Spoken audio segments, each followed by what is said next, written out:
Hello students, તો આજે આપણે જે ભણવાના છે તે ટોપિકનું નામ છે બાહ્ય ક્ષેત્રમાં સ્થિતિ ઉર્જા.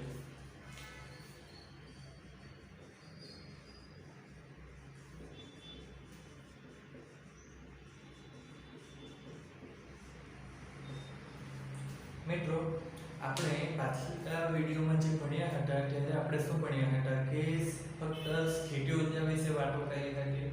હવે આજે આપણે જે વાત કરવાના છે બાહ્ય ક્ષેત્રમાં સ્થિતિ ઉર્જા, તો અહીંયા બે વચ્ચે શું તફાવત આવે છે એ તમારે ખાસ સમજવાની જરૂર છે.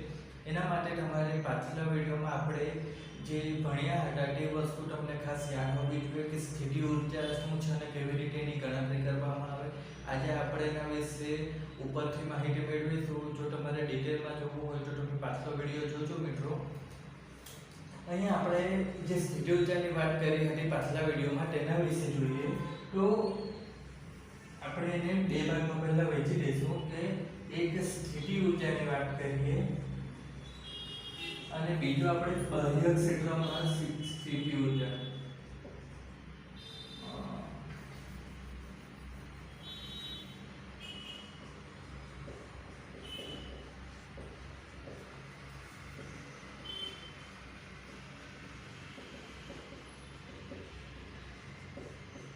મિત્રો, અહીંયા બે વસ્તુને તમારે કમ્પેર કરીને જોવાની ખાસ જરૂર છે. તો તમને શું થશે કે બે વસ્તુ વચ્ચેનો તફાવત શું છે તે ખબર પડશે. હવે આપણે પાછલા વિડીયોમાં જે વાત કરી હતી તે વાત શું હતી? તો તે વાત એ હતી કે ધારો કે આ કોઈ અનંત અંતરે q1 વીજભાર q2 વીજભાર છે.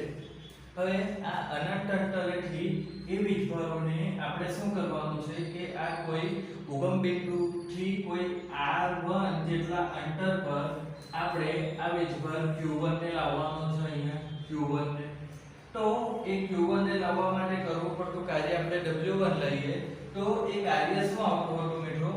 શૂન્ય આવતું હતું. પછી શું થતું હતું કે આ વીજભાર q2 છે તો એ વીજભાર q2 ને ઉગમ બિંદુથી r2 જેટલા અંતરે લાવવાનું હતું. તો એ ઉગમ બિંદુથી r2 જેટલા અંતરે આ q2 વીજભારને આપણે લાવીએ તો ત્યારે શું થતું હતું કે q2 ને લાવવા માટે કરવું પડતું કાર્ય તેને આપણે w2 કહીએ. તો તે w2 શું થવાનું છે કે પહેલા કોઈ વીજભાર હતો નહીં જ્યારે આપણે q1 ને લાવીએ, એટલે ત્યારે આપણે કોઈ કાર્ય કરવાનું રહેતું નહીં હતું. પરંતુ જ્યારે આપણે q2 ને લાવશું ત્યારે શું થશે કે q1 અહીંયા ઓલરેડી છે. તો પરિણામે શું થશે કે q1 નું પોતાનું કઈ સ્થિતિમાન હશે. તો એ સ્થિતિમાનને વિરુદ્ધ આપણે કંઈક કાર્ય કરવા પડવાનું છે અને તે કાર્ય શું થવાનું છે? તો એ કાર્ય થશે q2 v1. આ રીતે આપણને મળતું હતું કાર્ય. હવે આ વસ્તુ ક્યારની હતી કે જ્યારે બાહ્ય કોઈ ક્ષેત્ર નહીં હતું. હવે એનો મતલબ શું તે તમારે ખાસ સમજવાનું છે. અહીંયા આપણે જે જોવાના છે બાહ્ય ક્ષેત્રમાં સ્થિતિ ઉર્જા, તો આપણે જ્યારે વાતો કરી હતી ત્યારે શું થતું હતું કે અહીંયા આપણે જોઈએ તો આ જે વિસ્તાર છે એ વિસ્તારમાં જે ઉગમ બિંદુની આસપાસનો વિસ્તાર છે જ્યાં આપણે કોઈ વીજભારને અનંત અંતરેથી લાવી રહ્યા છીએ તે વિસ્તારમાં કોઈ જાતનું વિદ્યુત ક્ષેત્ર કે કોઈ જાતનું વિદ્યુત સ્થિતિમાન શરૂઆતમાં હતું નહીં. આ બંને વસ્તુ શરૂઆતમાં નહીં હતી. એટલે શું થશે કે અહીંયા આપણે જ્યારે q1 ને લાવીએ છીએ ત્યારે આપણે કોઈ પણ જાતનું વિદ્યુત ક્ષેત્ર અથવા વિદ્યુત સ્થિતિમાનનો તફાવતનો સામનો કરવો પડતો નહીં હતો. અને તેથી શું થતું હતું કે q1 ને લાવતા આપણને કોઈ જાતનું કાર્ય કરવાની જરૂર રહેતી નહીં હતી.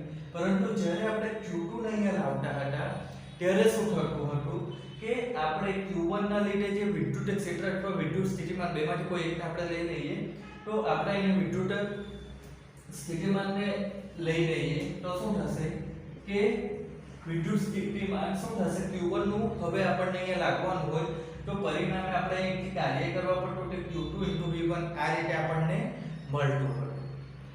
હવે આપણે જ્યારે બાહ્ય ક્ષેત્રની વાત કરીશું ત્યારે શું તફાવત આવવાનો છે એ મિત્રો જોઈએ.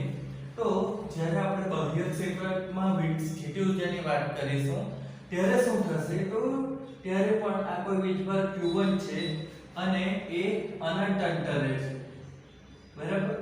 તો અનંત અંતરેથી એને શું કરવાનું છે કે ઉગમ બિંદુથી કોઈ r જેટલા અંતર પર આપણે એને લાવવાનો છે. આપણે એક જ વિસ્તાર છે q જ લઈએ તો q જેટલું વિસ્તાર અનંત અંતરે છે તો એ અનંત અંતરેથી આપણે એને શું કરવાનું છે r જેટલા સ્થાન સદિશ ધરાવતા બિંદુ પાસે લાવવાનું છે. તો હવે શું થશે કે આપણે અહીંયા જે કાર્ય કરવા પડવાનું w હોય તો એ કાર્ય અહીંયા આપણે કંઈ કરવા જ પડશે. અહીંયા જે શૂન્ય આવતો હતો એ કાર્ય હવે અહીંયા શૂન્ય નહીં થશે. અહીંયા શું થશે અહીંયા આપણે કંઈક કાર્ય કરવા જ પડવાનું છે અને એ કાર્ય શું થશે તો એ કાર્ય જે થશે તે r ગુણ્યા v થશે. હવે અહીંયા તમે જુઓ તો શું થવાનું છે કે માફ કરશો q ગુણ્યા v થશે. q ગુણ્યા v થશે. તો હવે તમને અહીંયા સવાલ થવો જોઈએ કે આપણે વીજભારને અનંત અંતરેથી કોઈ r જેટલા સ્થાન સદિશ પર લાવી રહ્યા છીએ તો અહીંયા જે વીજભાર છે તે તો આવે છે પરંતુ આ જે વિદ્યુત સ્થિતિમાન આવ્યું એ ક્યાંથી આવ્યું? તો મિત્રો એ જે વિદ્યુત સ્થિતિમાન છે એ છે બાહ્ય ક્ષેત્ર. અને એનો મતલબ શું છે કે આપણે જે ઉગમ બિંદુની આસપાસનો જે વિસ્તાર છે જે r1 જેટલા અંતરે આપણે કોઈ q વીજભારને લાવી રહ્યા છીએ તો આ વિસ્તારમાં શરૂઆતથી જ કોઈ v જેટલું સ્થિતિમાન છે. અહીંયા v જેટલું સ્થિતિમાન શરૂઆતથી જ પોતાનું અસ્તિત્વ ધરાવતું છે અને એવા વિસ્તારમાં આપણે ઉગમ બિંદુથી r જેટલા અંતરે અનંત અંતરથી કોઈ વીજભાર q ને લાવી રહ્યા છીએ. એટલે શું થશે હવે કે અહીંયા v જેટલું સ્થિતિમાન શરૂઆતથી જ હોવાથી આપણે આ જે વીજભાર છે જે એક જ વીજભાર છે q તેને પણ આપણે જો અનંત અંતરેથી r જેટલા બિંદુ પર લાવવું હશે તો શું કરવા પડશે q * v જેટલું આપણે અહીંયા કંઈક કાર્ય કરવા જ પડવાનું છે. અને આ જ વસ્તુ શું છે બાહ્ય ક્ષેત્રમાં સ્થિતિ ઊર્જા માટેનું પાયાનું છે. તમને અહીંયા એ જ વસ્તુ ખબર પડવી જોઈએ કે જ્યારે આપણે ફક્ત સ્થિતિ ઊર્જાની વાત કરીશું તો એ સ્થિતિ ઊર્જા આપણે કોની શોધતા હતા તો અહીંયા આપણે સ્થિતિ ઊર્જા શોધતા હતા કે q1 થી q2 કે જે વીજભાર હોય તેની શોધતા હતા. તો અહીંયા પણ આપણે શું કરવાનું છે કે q1 વીજભાર જે છે એની સ્થિતિ ઊર્જા જ આપણે શોધવાની છે. તો સ્થિતિ ઊર્જા એટલે શું થશે મિત્રો તો સ્થિતિ ઊર્જા એ q બરાબર શું થાય છે કાર્ય એટલે કે અહીંયા કંઈક કાર્ય આપણે કરવા પડે તો તે કાર્ય શું થવાનું છે સ્થિતિ ઊર્જા તરીકે જે તે વીજભારમાં સંગ્રહાતું હોય છે. તો પરિણામે અહીંયા શું થશે મિત્રો કે આપણને જે વીજભાર આવ્યા છે તો તેની શું થવાનું છે સ્થિતિ ઊર્જા q * v તરીકે મળવાની છે. હવે અહીંયા તમને એક સવાલ એ પણ થઈ શકે કે આ q વીજભાર આવે છે તો આ વિદ્યુત સ્થિતિમાનમાં કોઈ જાતનો ફેરફાર નહીં થાય. તો મિત્રો આ જે q વીજભાર છે એને શું કરવામાં આવે છે કે ખૂબ નાનો લેવામાં આવે છે. તેના લીધે શું થશે કે એ અહીંયા જે શરૂઆતમાં અસ્તિત્વ ધરાવતું કોઈ વિદ્યુત સ્થિતિમાન છે એના પર પોતાની કોઈ અસર છોડી શકતું નથી. બીજી વસ્તુ એ છે કે આપણે બાહ્ય ક્ષેત્રમાં સ્થિતિ ઊર્જા શોધીએ તો આપણે જે સ્થિતિ ઊર્જાની વાત કરવાની છે એ જે વીજભારને આપણે લાવતા છે તે વીજભારની સ્થિતિ ઊર્જા શોધવાની છે. અહીંયા આપણે આ જે વિદ્યુત સ્થિતિમાન જે છે તો અહીંયા કોઈ સ્ત્રોત એટલે મિત્રો કે વિદ્યુત સ્થિતિમાન છે તો એ કોઈ વિદ્યુત ભાર કે કોઈ બીજું સ્ત્રોત હશે તેમાંથી જે ઉત્પન્ન થવાનું છે આપોઆપ તો થશે નહીં. તો જે તે સ્ત્રોત હશે તો તે પોતાના કોઈ સ્થિતિમાન ઉત્પન્ન કરતું હશે. તો આપણે આ જે સ્ત્રોત છે તે ક્યાં છે કેટલો દૂર છે અથવા એ કેટલો સ્થિતિમાન ઉત્પન્ન કરે છે તે વગેરેની અહીંયા આપણે કોઈ ચર્ચા નથી કરવાની. અથવા આ સ્ત્રોતના લીધે q1 વીજભાર પર કેટલી અસર થાય છે તો તે અસર આપણને શું થશે કે આપણને અનંત અંતરેથી q જેટલા વીજભારને r જેટલા સ્થાન સદિશ ધરાવતા કોઈ બિંદુ પર લાવવા કરવું પડતું કાર્ય જે છે તે આપણને અહીંયા જરૂર છે. એટલે હવે અહીંયા શું થશે મિત્રો તો જુઓ શરૂઆતમાં કોઈ સ્ત્રોત છે અને એ સ્ત્રોત શું કરે છે v જેટલું વિદ્યુત સ્થિતિમાન ઉત્પન્ન કરે છે અને એ વિદ્યુત સ્થિતિમાન ઉત્પન્ન કરે છે તો એના લીધે શું થાય છે કે આપણે અનંત અંતરેથી કોઈ વીજભારને આ ક્ષેત્રમાં લાવી રહ્યા છીએ તો આપણે ત્યારે પણ કશું કાર્ય કરવા જ પડવાનું છે. અને એ કાર્ય જે છે તે આપણને q * v સ્વરૂપે મળવાનું છે. જ્યારે આ કિસ્સામાં શું હતું કે શરૂઆતમાં આ ઉગમ બિંદુના વિસ્તારમાં કોઈ જાતનું વિદ્યુત સ્થિતિમાન અસ્તિત્વ ધરાવતું નહીં હતું. તો તેના લીધે આપણે ફક્ત એક જ વીજભારને અનંત અંતરેથી લાવીએ તો ત્યારે શું થતું હતું કે આપણે અહીંયા કોઈ જાતનું કાર્ય કરવું પડતું નહીં હતું. પરંતુ હવે બાહ્ય વિદ્યુત ક્ષેત્ર હશે તો તેમાં શું થશે કે આપણે કંઈક કાર્ય કરવા પડશે.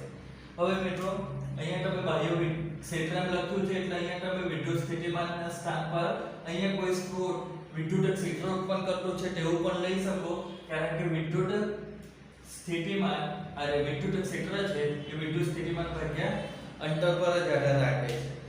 એટલે હવે તમે અહીંયા જોશો તો શું થવાનું છે કે આપણે W1 જેટલું W1 એટલે Q * V જેટલું કંઈ કાર્ય કરવા પડે. તો આ જે કાર્ય હશે એ કાર્ય શું થવાનું છે તો આ Q વીજભારમાં સ્થિતિ ઊર્જા તરીકે સંગ્રહવાનું છે. એટલે એની સ્થિતિ ઊર્જા Q * V તરીકે મળવાની છે. હવે માની લો કે અહીંયા કોઈ વીજભાર જે છે તે વીજભારની જગ્યાએ આપણે એક ઇલેક્ટ્રોન લઈએ અને અહીંયાનો જે વિદ્યુત સ્થિતિમાનનો તફાવત છે તેને આપણે 1 લઈએ. તો એ કિસ્સામાં આપણને સ્થિતિ ઊર્જા શું થવાની છે અથવા તમે એને કાર્ય લઈ લો તો તે કાર્ય આપણને શું મળવાનું છે તો E * V આ રીતે આપણે એને લખી શકીએ. બરાબર મિત્રો. હવે અહીંયા શું થશે તો E * V વીજભાર જે છે તો તેના સ્થાન પર આપણે શું લીધું ઇલેક્ટ્રોન એટલે E આવ્યો અને વોલ્ટેજ 1 છે. તો હવે અહીંયા E જે છે તેની કિંમત શું થવાની 1.6 × 10⁻⁻90 અને V ની કિંમત આપણે લીધી 1. તો આ જે થવાનું છે તે શું રહેશે આટલું જ રહેશે ગુણ્યા 1 કરીએ એટલે તો શું થવાનું છે કે કાર્ય છે તે એકમ જૂલ બનવાનું.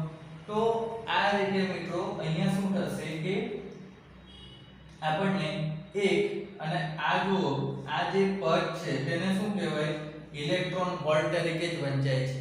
તો 1 ઇલેક્ટ્રોન વોલ્ટ તેના બરાબર 1.6 × 10⁻90 જૂલ જેટલું કાર્ય અથવા સ્થિતિ ઊર્જા આપણે લઈ શકીએ.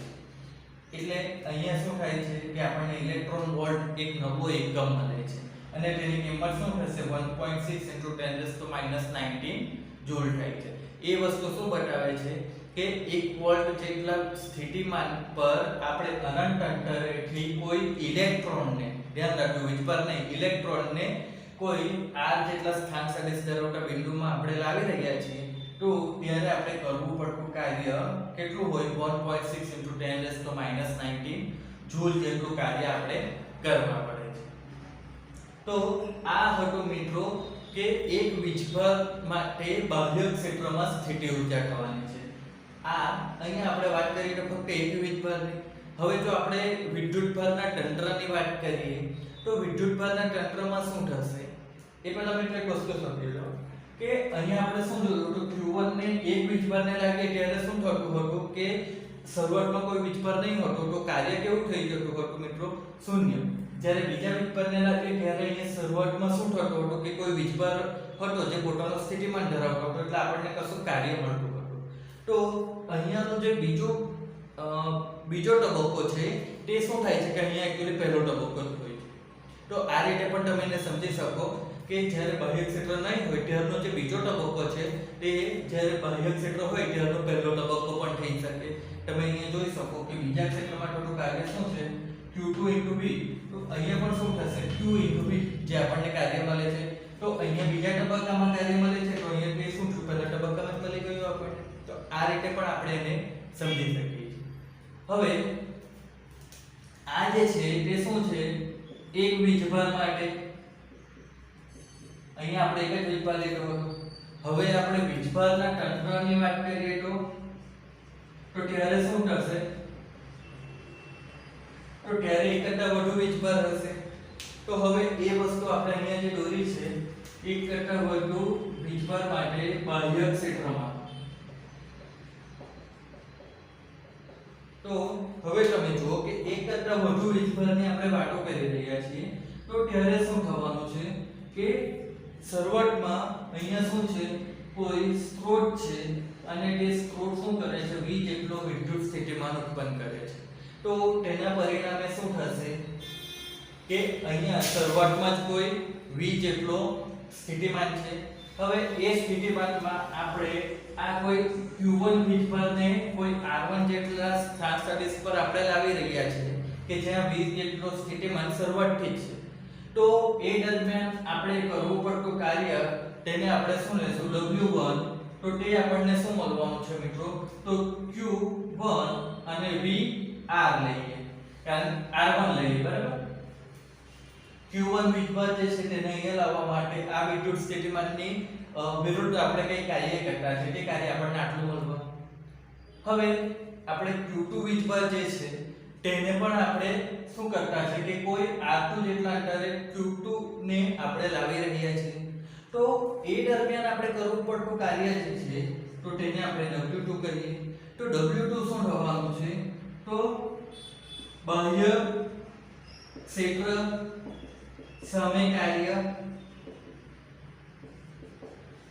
વત્તા q1 ના ક્ષેત્ર સામે કાર્ય. તો મિત્રો અહીંયા શું થશે? હવે તમે સમજો કે જે q2 વીજભારને આપણે લાવી રહ્યા છીએ તો ત્યારે શું થાય છે કે એને આ જે બાહ્ય ક્ષેત્ર છે તેનું વિદ્યુત સ્થિતિમાન છે જે તો તેનો તો સામનો કરવા જ પડશે, પરંતુ સાથે સાથે શું થશે કે એને આ q1 વીજભાર આવી ગયો છે તો તેની સામે પણ એને કાર્ય કરીને એ પોતાના r2 જેટલા સ્થાન પર આવી શકવાનું છે. તો w2 ને એટલે q2 વીજભારને લાવવા માટે કરવું પડતું કાર્ય w2 આપણને શું થશે? આ બંનેનો સરવાળો કરવાથી મળશે. તો બાહ્ય ક્ષેત્ર સામે કરવું પડતું કાર્ય, તો એ કાર્ય મિત્રો કેવી રીતે મળવાનું છે? તો આ રીતે જ મળવાનું છે. q2 અને vr2. જે રીતે q1 ને આપણે બાહ્ય ક્ષેત્ર સામે કાર્ય મેળવ્યું તો q1 v લીધું તો q2 માટે q2 vr2 થવાનું, અને વત્તા શું થશે? તો q1 ના ક્ષેત્ર સામે, એટલે હવે આ q1 જે છે એનો પણ પોતાનું કંઈક ક્ષેત્ર તો હશે, તો તેના લીધે કરવું પડતું કાર્ય. તો તે કાર્ય આપણને કેવી રીતે મળશે? તો તે કાર્ય આપણને મળે q2 v1. આ રીતે મળતું હોય છે. v1 એટલે શું થશે? q1 ના લીધે ઉત્પન્ન થતું વિદ્યુત ક્ષેત્ર વિદ્યુત સ્થિતિમાન. તો v1 એટલે શું થશે મિત્રો? કે q1 છેદમાં r. આ રીતે થવાનું છે. તો એને આપણે શું લખી શકીએ મિત્રો? q2 vr2 અને આ શું થશે કે q1 q2 અને r શું થઈ જશે? r12 આવશે. r શું થઈ જશે? r12. તે કયું? q1 થી q2 સુધીનું અંતર એ આવવાનું છે. એટલે હવે તમે જુઓ તો મિત્રો કે વિદ્યુતભારના તંત્ર માટે આપણે કુલ કાર્ય મેળવવું હોય તો અહીંયા આપણે શું કરવા પડશે મિત્રો? અહીંયા આપણે સંપાતપણાનો સિદ્ધાંત લગાવવો પડશે, અને સંપાતપણાના સિદ્ધાંત પ્રમાણે આપણે અહીંયા કાર્ય કે સ્થિતિ ઊર્જા મેળવીએ તો અહીંયા મિત્રો શું થવાનું છે કે w u. એટલે કાર્ય અને સ્થિતિ ઊર્જા બંને સરખી મિત્રો થાય છે. તો આપણે અહીંયા w લખીએ કે u લખીએ, બંને આપણે સરખું જ ગણી લેવાનું છે. તો અહીંયા આપણે માની લો કે સ્થિતિ ઊર્જા આપણે શોધવી છે, તો સ્થિતિ ઊર્જા આપણને કેવી રીતે મળશે? તો q1 વીજભારને અહીંયા લાવવા માટે કરવું પડતું કાર્ય તે જેની સ્થિતિ ઊર્જા તરીકે સંગ્રહવાનું છે. તો તે શું થાય છે? q1 vr1. મિત્રો vr1 એ શું બતાવે છે કે આ બિંદુ પાસે બાહ્ય ક્ષેત્રના લીધે સ્થિતિમાન, અને vr2 છે તો આ બિંદુ પાસે બાહ્ય ક્ષેત્રના લીધે સ્થિતિમાન. એ અહીંયા આપણે ફક્ત v એટલા માટે નથી લખતા કારણ કે q1 વીજભાર અને q2 વીજભાર અલગ અલગ બિંદુએ લાવવામાં આવે છે. તો વિદ્યુત સ્થિતિમાન શું છે કે અંતર પ્રમાણે બદલાતું હોય છે. તો સ્ત્રોત આપણો અહીંયા હોય તો આ જે છે તે શું થવાનું છે કે q1 બિંદુ પાસેનું સ્થિતિમાન અને આ q2 બિંદુ પાસેનું સ્થિતિમાન, તો એ બંને કેવા થઈ જાય છે મિત્રો? અંતર અલગ અલગ. એટલે સ્ત્રોતથી બંનેના અંતર અલગ, તે બંને પાસે વિદ્યુત સ્થિતિમાન અલગ હોય છે. તો તેના માટે આપણે શું કરીએ છીએ કે એને r1 બિંદુ પાસેનું વિદ્યુત સ્થિતિમાન અને r2 બિંદુ પાસેનું વિદ્યુત સ્થિતિમાન બતાવવા માટે કરીએ છીએ. હવે આપણે જે મેળવતા હતા તે પાછું ભૂલી ગયા કે આપણે કુલ કાર્ય અથવા કુલ સ્થિતિ ઊર્જા મેળવતા છે. તો તેના માટે શું કરીએ કે સંપતપણાનો સિદ્ધાંત લગાવીએ, અને તે સિદ્ધાંત લગાવવાથી શું થશે કે q1 જે છે તેને બાહ્ય ક્ષેત્રમાં આપણે r1 જેટલા સ્થાન સદિશ પર લાવવા કરવું પડતું કાર્ય, q2 ને r2 જેટલા સ્થાન સદિશ પર લાવવા કરવું પડતું કાર્ય, એ બંનેનો આપણે સરવાળો કરવા પડે. તો કુલ કાર્ય શું થવાનું છે Q1 માટે થતું કાર્ય આટલું, Q2 માટે થતું કાર્ય આટલું, એટલે અહીંયા શું આવશે વત્તા Q2 VR2 વત્તા K Q1 Q2 ના છેદમાં R12. તો મિત્રો આ જે છે એ આપણને શું મળશે, તો વીજભારના તંત્ર માટેની કુલ સ્થિતિ ઊર્જા. અહીંયા વીજભારનું તંત્ર એટલે મિત્રો Q1 અને Q2 ફક્ત બે જ છે, એટલે વીજભારનું તંત્ર બે વીજભારોનું છે. તો હવે મિત્રો આપણે આના પરથી એક દાખલો કરીએ છીએ. મિત્રો હવે જે આપણે કરવાના છે તે ઉદાહરણ 2.5 છે કે જે આના રિલેટેડ જ છે. ઉદાહરણ 2.5 માં મિત્રો આપણને એમ કહ્યું છે કે એક 7 માઇક્રોકુલમ અને એક -2 માઇક્રોકુલમ નો વીજભાર જે છે તે બંનેના સ્થાન સદિશ -900 અને 900 આ રીતે આપેલા છે. અને આપણને એમ પૂછ્યું છે કે અહીંયા આપણે સ્થિતિ ઊર્જા મેળવવાની છે બાહ્ય ક્ષેત્રની ગેરહાજરીમાં. બાહ્ય ક્ષેત્રની ગેરહાજરી. તો મિત્રો અહીંયા શું થશે કે બાહ્ય ક્ષેત્રની ગેરહાજરીમાં આપણે વિદ્યુત સ્થિતિ ઊર્જા મેળવવાની હોય તો એના માટે આપણે શું કરવા પડે મિત્રો, કે સ્થિતિ ઊર્જાનું જે સૂત્ર છે તે જ લગાવવું પડે. હવે અહીંયા તમે જુઓ તો શું થશે, પહેલા તો જો કે -9 અને +9 એટલે શું થશે કે -9 અહીંયા આવશે, x અક્ષ પર y અક્ષ પર કશું નથી, અહીંયા 0, અહીંયા શું થશે 9 છે, તો આ 9. તો બે વચ્ચેનું આપણે અંતર મેળવવાનું હશે તો તે શું થશે 9 ઓછા -9. તો આ રીતે મિત્રો આપણને 18 અંતર મળવાનું છે. હવે અહીંયા તમે મિત્રો આને સદિશની રીતે પણ મેળવી શકો, પરંતુ આ તમને સીધી રીતે સમજાવી દીધું કે ફક્ત x અક્ષ પરના જ આપણને યામ લેવાના છે, y અને z પર બંને તરફ 0 છે, તો આપણે એની જરૂર જ નથી, તો આપણે લખ્યા જ નથી. તો -9 એટલે આ x અક્ષ પર -9 અને આ +9, તો બંને વચ્ચેનો તફાવત જે થાય તે મિત્રો શું થાય, અંતર છે. અંતરની વાત કરીએ એટલે દિશા લેવાની જરૂર નથી, તો શું થશે કે બંને વચ્ચેનું અંતર આપણને 18 મળવાનું છે. હવે આપણે જે કરવાનું છે તે શું છે કે બાહ્ય ક્ષેત્રની ગેરહાજરીમાં સ્થિતિ ઊર્જા મેળવવાની છે. તો સ્થિતિ ઊર્જા માટે મિત્રો શું થશે સૂત્ર કે Q1 Q2 ના છેદમાં R12 આ રીતે આવે.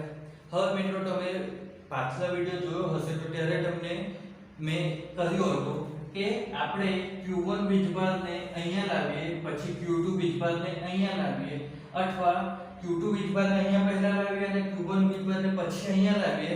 બંને કિસ્સામાં આપણને સ્થિતિ ઊર્જા આ સૂત્ર પરથી જ મળવાની અને સરખી જ રહી, કારણ કે સ્થિતિ ઊર્જા એ પદાર્થના પથ પર આધાર રાખતી નહીં હતી.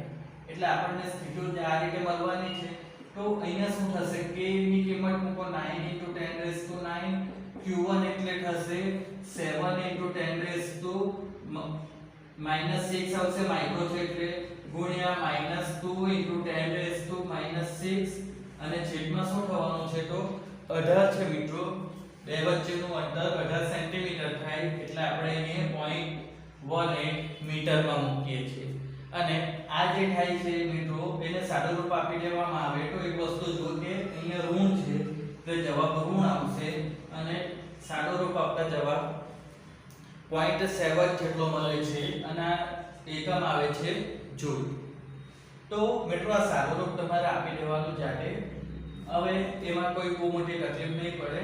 હવે અહીંયા શું થાય છે મિત્રો કે આ વસ્તુ ખાસ ધ્યાન રાખવાની છે કે Q1 ને પહેલા લઈ જાઓ કે Q2 ને, તેમાં ઘણા કન્ફ્યુઝ થાઓ તો એક વસ્તુ એ છે કે તમે Q2 ને પહેલા લાવો અથવા Q1 ને પહેલા લાવો, સ્થિતિ ઊર્જા આપણને આ સૂત્ર પરથી જ મળશે કોઈ પણ કિસ્સામાં.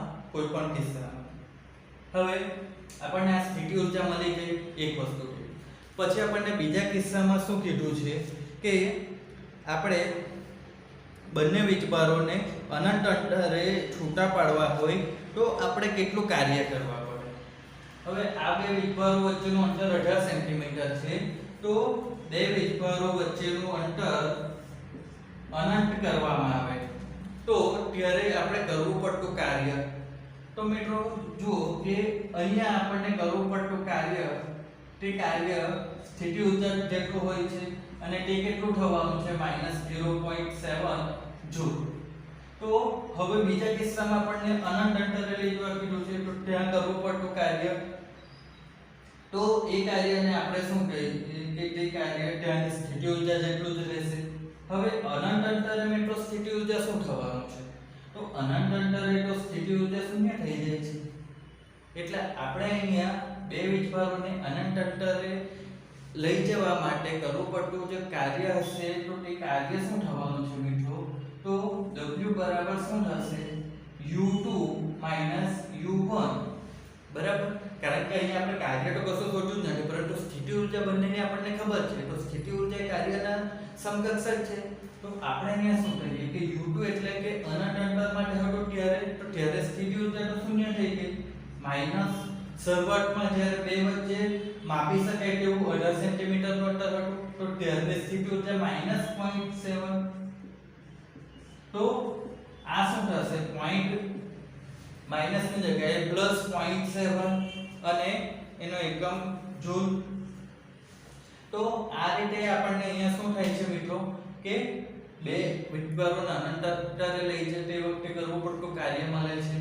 હવે ત્રીજા કિસ્સામાં આપણને જે કહ્યું છે તે આપણને અહીંયા કોઈ વિદ્યુત ક્ષેત્ર E બરાબર A/r². આ રીતે કોઈ વિદ્યુત ક્ષેત્ર હોય તો હવે આપણે જે કરવાનું છે તે આ બંને વીજભારો માટે બાહ્ય ક્ષેત્રની હાજરીમાં શું કરવાનું છે કે આપણે સ્થિતિ ઊર્જા શોધવાની છે. તો બાહ્ય ક્ષેત્ર આપણને શું આપ્યું છે? E = 1/r². આ પ્રમાણે આપણને સ્થિતિ બાહ્ય ક્ષેત્ર આપ્યું છે. હવે આપણને શું કરવાનું છે કે અહીંયા કોઈ ધન વીજભાર 7 માઇક્રોકુલમ ને લાવીએ, પછી અહીંયા આપણે કોઈ -2 માઇક્રોકુલમ વીજભાર ને લાવીએ અને તેમની વચ્ચેનું અંતર જે છે તે તો 18 સેન્ટીમીટર જ છે. તો હવે આ કિસ્સામાં આપણે કાર્ય કરવાનું સ્થિતિ ઊર્જા શોધવાની થાય. તો સ્થિતિ ઊર્જા બાહ્ય ક્ષેત્રમાં સ્થિતિ ઊર્જા શોધવાની હોય તો U બરાબર શું થશે કે આપણે પહેલો વીજભાર જે છે તેને લાવીએ તો તે દરમિયાન થતું કાર્ય, તો તે કાર્ય આપણને મળે Q1 * VR. પછી શું થશે? બીજા વીજભાર જે છે તેને લાવીએ તો તેના માટે Q2 * VR. અને આ વીજભારને લાવીએ ત્યારે શું થશે કે બાહ્ય ક્ષેત્ર સિવાય આ પહેલા વીજભારનું પણ ક્ષેત્ર સ્થિતિમાનની અસર થતી હોય તો પ્લસ આપણે શું કરીશું કે આના લીધે થતું સ્થિતિમાનના લીધે આપણને મળતી ઊર્જા કે Q1 Q2/R12. આ રીતે આપણે અત્યારે જ સૂત્ર મેળવ્યું હતું. તો હવે આપણે શું કરવાનું છે કે અહીંયાની કિંમત મૂકવાની છે. પરંતુ એક વસ્તુ જો વિદ્યુત સ્થિતિમાન છે આપણને નથી આપેલો, આપણને વિદ્યુત ક્ષેત્ર આપેલું. તો E બરાબર શું થાય છે મિત્રો? E બરાબર થાય છે V/R. એટલે આપણે અહીંયા શું લખી શકીએ કે V બરાબર E × R. તો E ની કિંમત છે A/R² × R એટલે આ થશે 1/R. એટલે મિત્રો આપણે અહીંયા શું કરી શકીશું કે જ્યાં V આવશે ત્યાં A/R લખી શકીએ. એટલે હવે તમે જુઓ તો Q1 વીજભાર છે તેની કિંમત થશે 7 × 10⁻⁶ અને A છે તો A ની કિંમત મિત્રો અહીં આપણને A ની કિંમત આપેલી છે 9 × 10⁵. A = 9 × 10⁵. આ કિંમત આપેલી છે. તો વિદ્યુત સ્થિતિમાન માટે આપણે લખવાનું છે A/R પ્લસ Q2 એટલે -2 × 10⁻⁶ અને A/R વિદ્યુત સ્થિતિમાન એ જ રહેવાનું છે પ્લસ K ની કિંમત 9 × 10⁹ 7 અને -2 માઇક્રોકુલમ. તો 7 × 10⁻⁶ × -2 × 10⁻⁶ R12 એટલે આ બંને વચ્ચેનું અંતર તો તે 18 સેન્ટીમીટર એટલે 0.18. હવે મિત્રો ધ્યાન આપજો કે અહીંયા મેં A/R કેમ લખ્યું જ્યારે બાકીનાની મેં કિંમત મૂકી. તો a બાય r એટલા માટે લખ્યું કે 7 * 10⁻⁶ ઇન્ટુ a છે એની કિંમત 9 * 10⁵ અને છેદમાં જોતા r છે આ r કયું અંતર આવવાનું મિત્રો તો ઉગમ બિંદુથી વીજભાગનું જે અંતર હશે તે આવવાનું છે તો એ અંતર મિત્રો કેટલું આપેલું છે આપણને 9 સેન્ટીમીટર છે આ 9 સેન્ટીમીટર અને એને મીટરમાં ફેરવીશું એટલે એ થઈ જશે 0.09 તે જ રીતે અહીંયા પણ શું થશે તો પ્લસ ની જગ્યાએ -2 * 10⁻⁶ a ની કિંમત 9 * 10⁵ અને છેદમાં આવશે 0.09 અને આ કિંમતો મિત્રો આપણે શોધી છે 0.7 બરાબર એટલે મિત્રો હવે અહીંયા આને સાદુરૂપ આપશો તો આપણને જે જવાબ મળવાનો છે એ 49.3 આ મિત્રો આપણો જવાબ થવાનો છે 49.3 જૂલ અહીંયા મિત્રો તમારે ધ્યાન રાખવાનું છે કે આપણને બાહ્ય ક્ષેત્ર કીધું છે તો ત્યારે વિદ્યુત સ્થિતિમાન કેટલું બને તે અને જો વિદ્યુત સ્થિતિમાન નહીં આપેલું હોય વિદ્યુત ક્ષેત્ર આપેલું હોય તો આ રીતે વિદ્યુત સ્થિતિમાન શોધવા પડે અને તેને આપણે કિંમતમાં સૂત્રમાં મૂકવાનું રહે છે તો અહીંયા મિત્રો આજે આપણે લેક્ચર પૂરો કરીએ છીએ